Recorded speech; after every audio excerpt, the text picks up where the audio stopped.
Today I'm going to review a visual novel that recently came out in the West. Not just a visual novel though. This game I really got into, it was really immersive, and it really reached out and touched my heart. The ending made me cry. Twice! Now all this build up is for something that was pretty ridiculed in Japan, and we all know that Japan is visual novel paradise. Half of the Vita's complete gaming library is nothing but VNs in Japan. But in the West, they're more rare, so we really look forward to them. Without further ado and further ranting, here is my review of the recently released PS Vita title, Root Letter.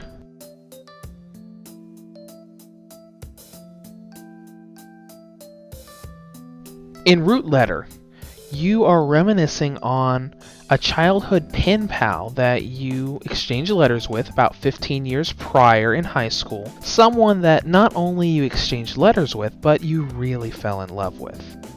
But you never realized why she suddenly stopped sending letters. Upon going through your things, moving into a new job, you find an unstamped 11th letter.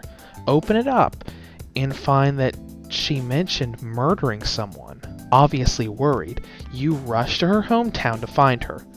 Upon reaching the town, you can't find her anywhere.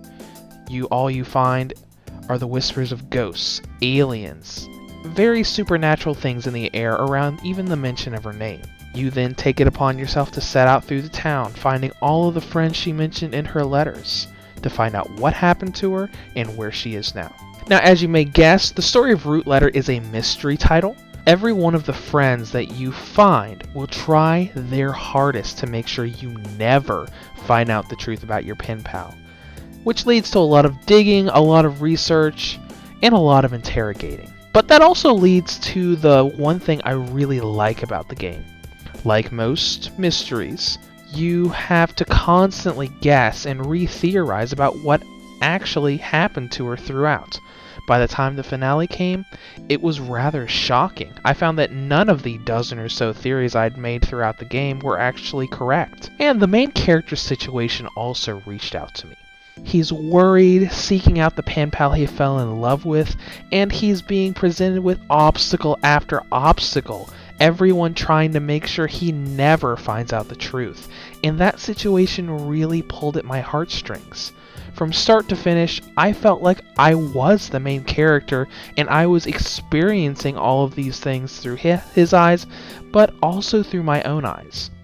It came through in such a strong way that it really pulled me in and was a really immersive experience.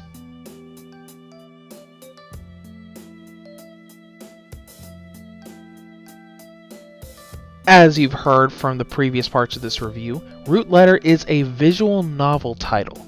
For the most part, main progression is going to have you going through each chapter, starting out with reading one of your pen pal's letters, hinting towards what part of the past you'll be digging up in that chapter, going through lots of cutscenes until you finally narrow it down and start an investigation with that character. That is where the interaction elements really start to take hold.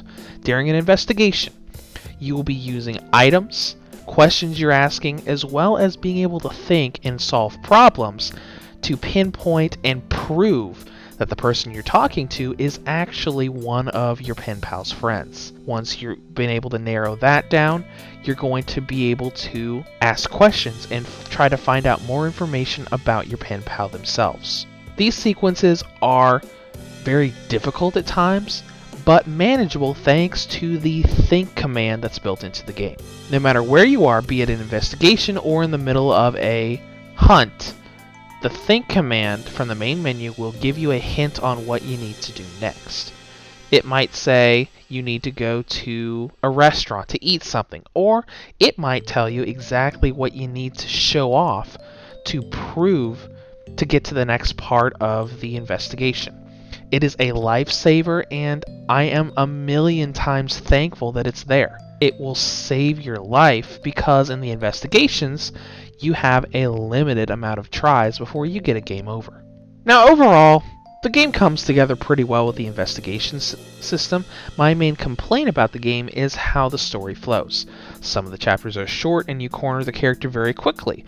Other chapters are very long and drawn out, and it feels like forever before you actually corner them and start the investigation. This is a real shame too, because the finale and the various endings you can get are really chilling and really great. So some VN fanatics might duck out and stop playing the game because of how unbalanced it is. But take it from me, if you think it's unbalanced, keep going. The ending is worth it. Now, speaking of endings, let's talk length and replay value. First run through the game will probably take you about 10 to 12 hours, and that'll get you the normal ending.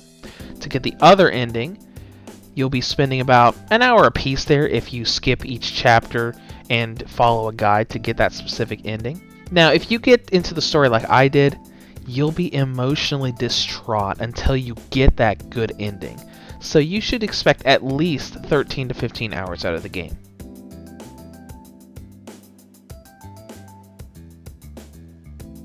Now about the presentation. Visually, the game looks great.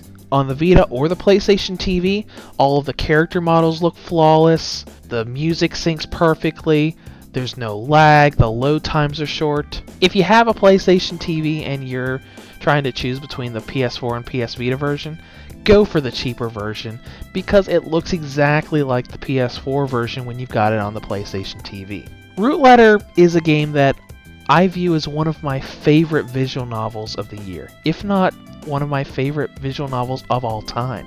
The story progression isn't exactly balanced, but this is a game that reached out and touched my heart. Anyone that can get into love and mystery stories should definitely check this out. Reviews to Go rates Root Letter a 9 out of 10. If you'd like to comment on this further or ask any questions about the game, feel free to reach out in the comments below or head over to my site at www.reviewstogo.com.